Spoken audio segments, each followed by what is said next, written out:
watoto wa Mungu. Tunapokuwa tumeokoka, tunapokuwa tumeacha maisha ya zamani au maisha ya kale, tunaingia moja kwa moja katika mahusiano na Roho Mtakatifu. Bwana Yesu asifiwe sana. Tunaingia moja kwa moja kuwa na mahusiano na Roho Mtakatifu,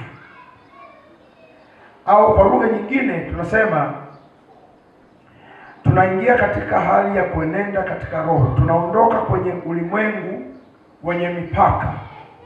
Mwanadamu ambaye hajamjua Kristo anatembea katika ulimwengu wa mipaka, ama ulimwengu wa roho, lakini katika mipaka. Bwana asifiwe sana.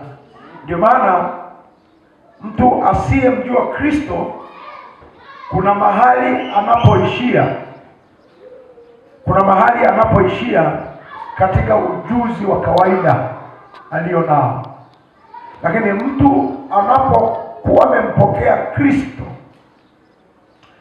anajikuta anapata ufahamu zaidi ya wale wanaoitwa wasomi, watu waliosoma elimu ya dunia.